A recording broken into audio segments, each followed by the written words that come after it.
Emperor Vexter the Magnificent signed the declaration of war with a flourish. So practiced it might have been choreography. The parchment trio parchment, harvested from some revered beast on some conquered world, lay across a table of black glass. The ink shimmered like spilled starlight around him. The War Council watched in reverent silence. Admirals in crested armor, ministers with jeweled browplates, analysts whose extra eyes blinked independently in thought. Vexter leaned back, letting the moment breathe. His forearms spread wide in triumph, sleeves falling away to reveal ceremonial bands of hammered gold. "It is done," he announced, voice filling the chamber like a drum. "The Korean Empire hereby declares total war against the human species. We will conquer Earth within one cycle and add their resources to our domain." A satisfied murmur rolled through the hall. A few officers tapped their palms to their chests, the gesture of devotion. Someone's frill quivered with excitement. Someone else, already tasting victory, smiled like a predator. Only one person did not move. Kelvin, High Strategist Kelvin. The title bestowed on him as a diplomatic courtesy, sat at the far end of the table with a small cup of coffee. Human coffee. The Koreans had never acquired the taste. Kelvin had insisted on it anyway. Like a flag planted politely in foreign soil. He set the cup down very carefully, as if any sudden motion might break something more fragile than ceramic. "Your Majesty," Kelvin said, measured and calm, "I need to confirm something." Vexter turned his head, one eye fixing on Kelvin, while another scanned his admirals for approval. "Speak. You just declared war on all of humanity." Kelvin continued. "Not a trade dispute, not a border conflict, not a limited punitive action. Total war. Is that correct?" Vexter's mandibles clicked in satisfaction. "It is correct," he replied proudly. "Your species has refused our territorial demands. In the Outer Rim, your diplomats have stalled, your governors have postured, and your fleets have trespassed in what is rightfully ours." He lifted a hand and flicked his fingers. A hologram blossomed above the table, numbers, ship silhouettes, lines of projected engagements. "We have 3,000 warships," Vexter said, savoring each syllable. "You have 300. The mathematics are simple.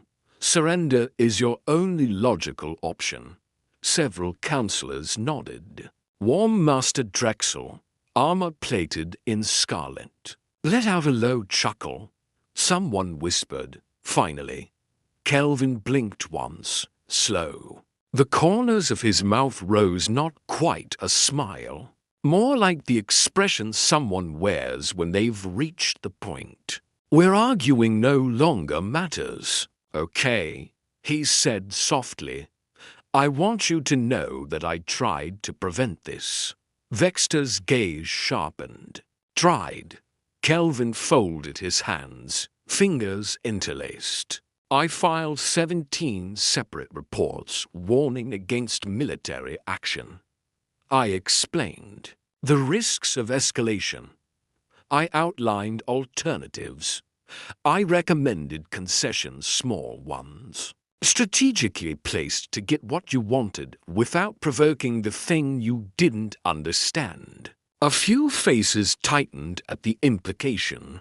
The Koreans were the oldest empire in that sector of the galaxy. They considered ignorance something other species suffered.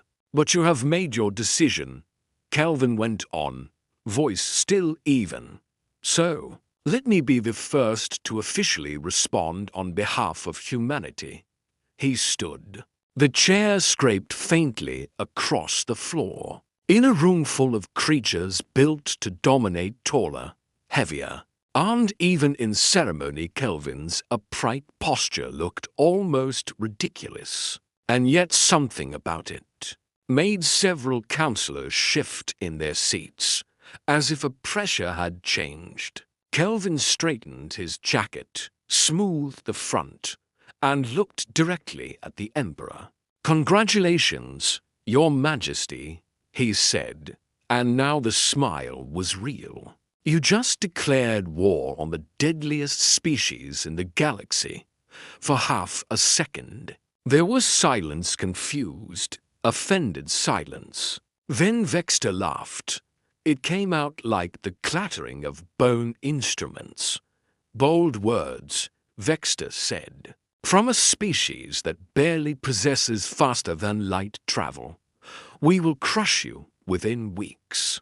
Kelvin's smile didn't waver. "You know what the funny thing is?" he asked. Warm Master Drexel leaned forward. "You are attempting intimidation." "No," Kelvin said. "I'm attempting a warning." Vexter's laughter faded into a dismissive huff. "It will not work." "You're right," Kelvin agreed. "Fear won't work. Not on you. Not now. Your pride is too loud." He reached into the air, and a holographic display snapped into existence above his time markers, routing paths. Industrial outputs. The projection painted the council's faces in cold blue light. So instead, Kelvin continued, "I'm going to tell you exactly what is about to happen. And when it happens exactly as I describe, you will understand that you were warned." He tapped the first marker. "Within 6 hours, every human fleet will receive your declaration of war." He tapped the second. "Within 12 hours, every human colony will activate total war protocols." A ripple moved across the table. Several officers exchanged glances. Protocols? For a species they considered fragmented, chaotic, inexperienced.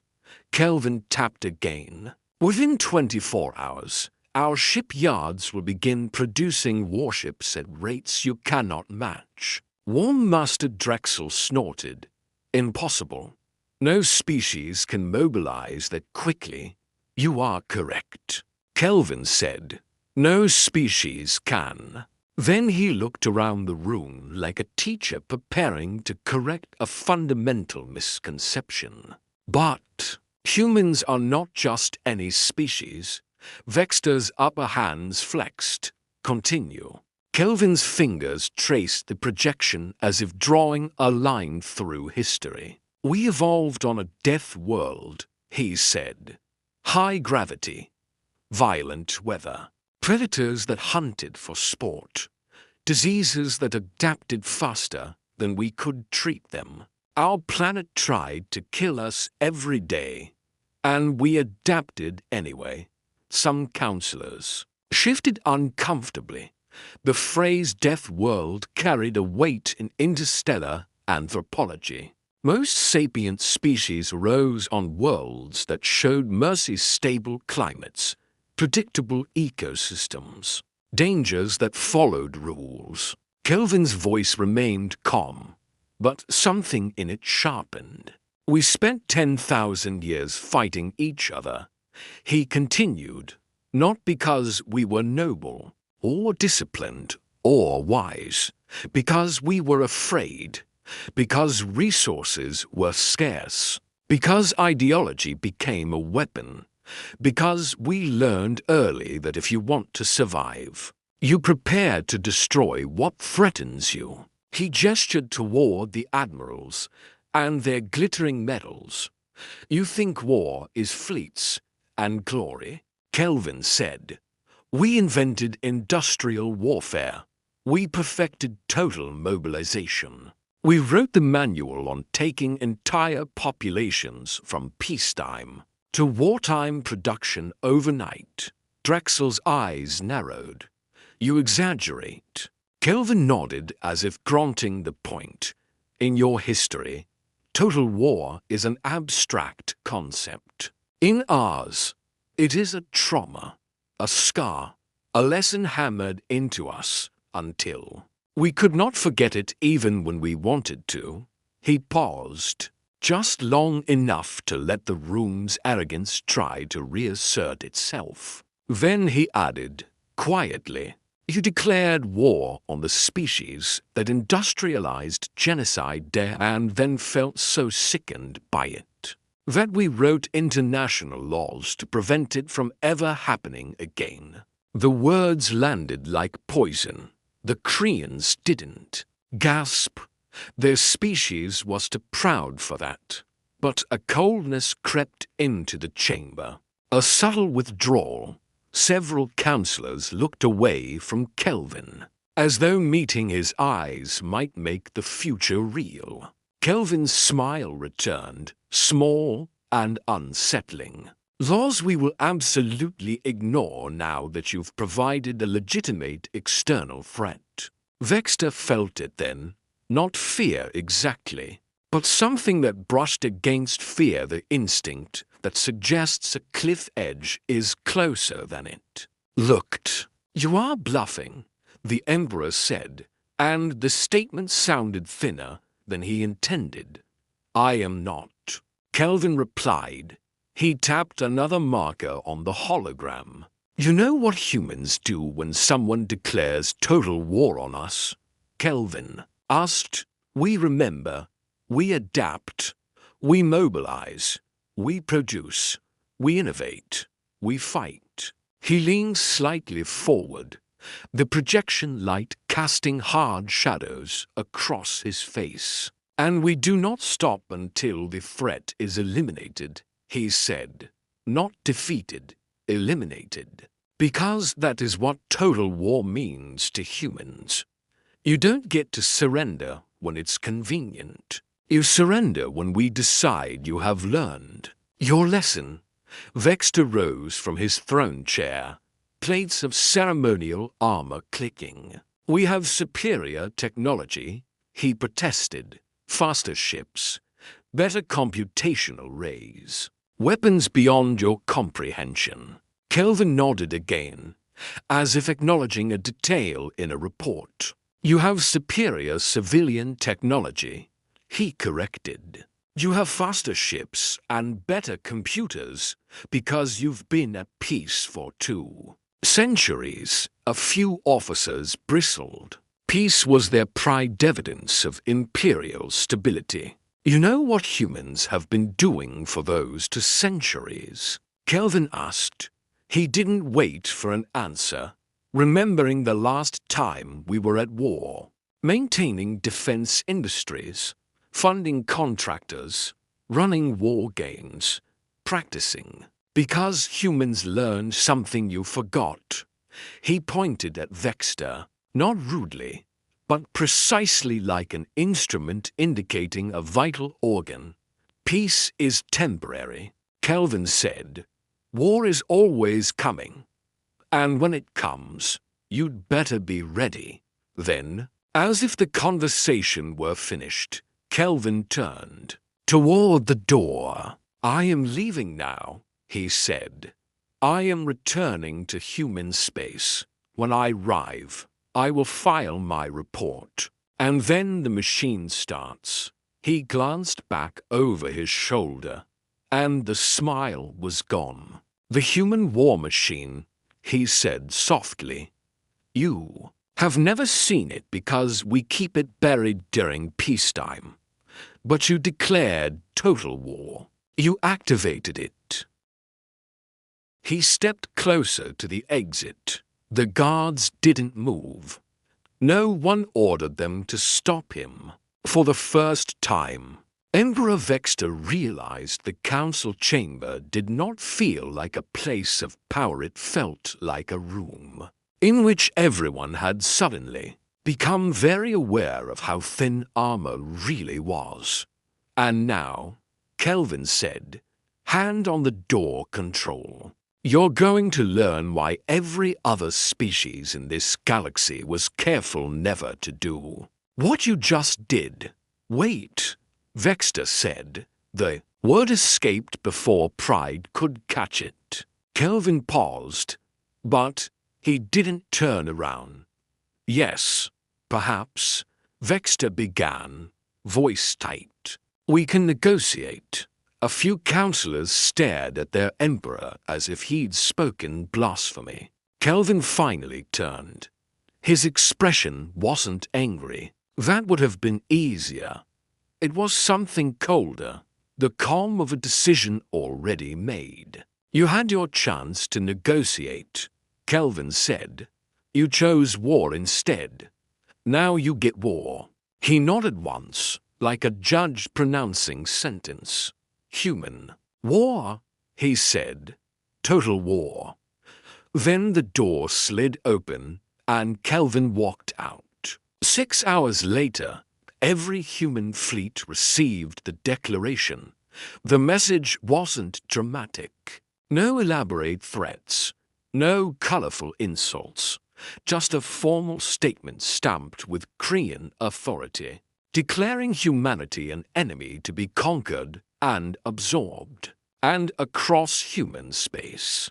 Alarms that had not been tested in generations lit up with brutal efficiency. Within 12 hours, every human world activated total war protocols. Some colonies did it in silence, the way people silently lock doors when a storm approaches. Others erupted into frantic activity.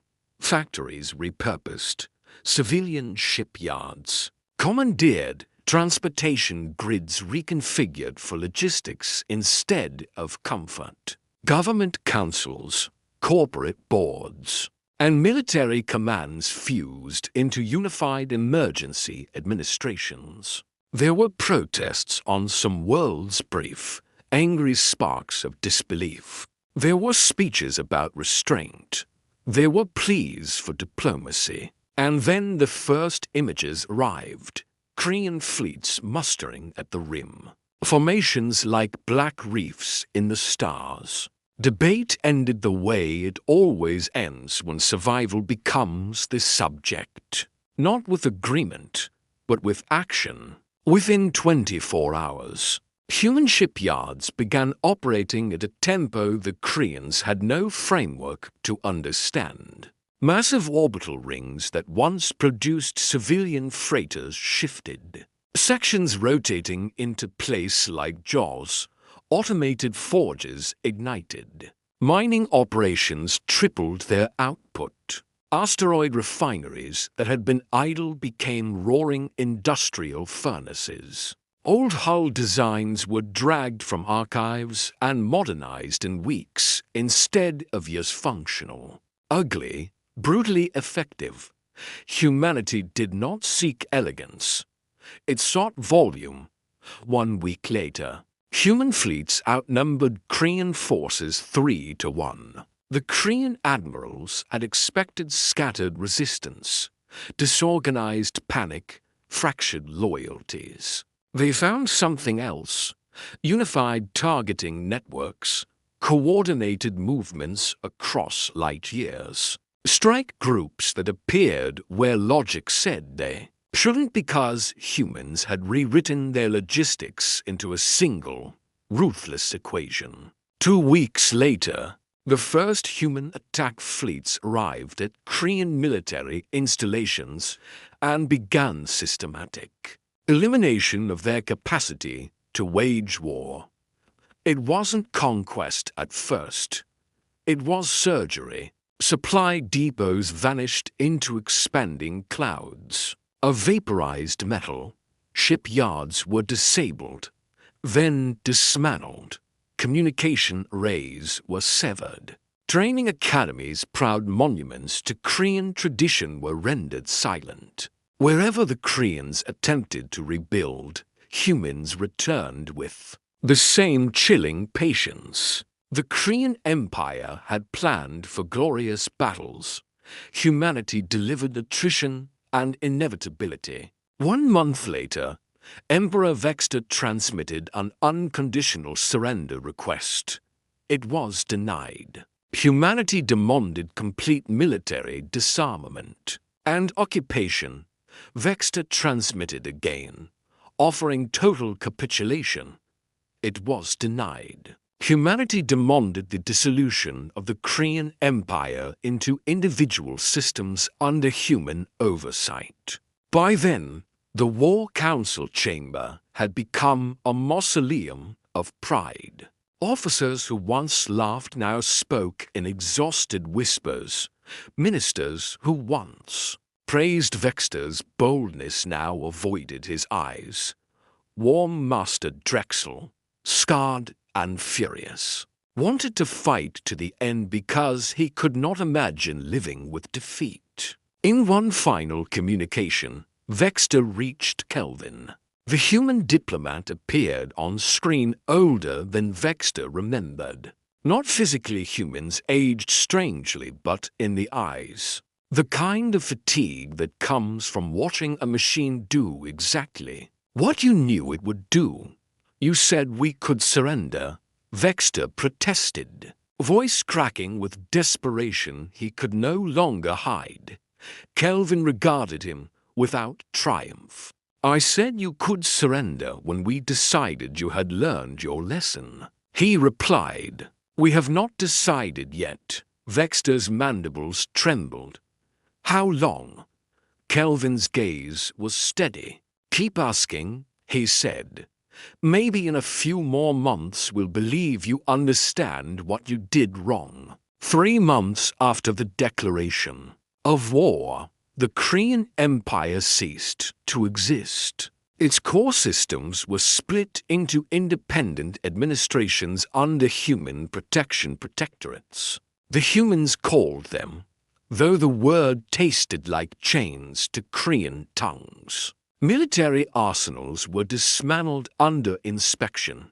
Command structures were erased. Noble houses that had fueled conquest lost their fleets, their privileges, and in many cases their lives not by execution, but by irrelevance. Emperor Vexter himself was not killed. That, more than anything, haunted him. He was placed under house arrest on a garden world beautiful, soft, designed to soothe. The humans gave him every comfort, every courtesy, every luxury that could be provided without granting him power. And then they left him there, powerless, to live with the weight of what he had unleashed. Vexter spent the rest of his life writing memoirs. At first they were justifications, attempts to explain how he could not have known, how his advisors had misled him, how humans had been deceptive. Over time, those excuses fell away. What remained was warning. His final line became famous across the galaxy, passed from diplomat to diplomat like a charm against catastrophe. I declared war on humanity, thinking they were weak. I learned that humans do not measure strength by whether they can be hurt. They measure strength by what they do after being hurt. And what they do is terrifying. Across the galaxy, species updated their diplomatic protocols. Never declare war on humans. Never make them choose between negotiation and annihilation. Because when humans are forced to choose, they will choose annihilation. And they are very, very good at it.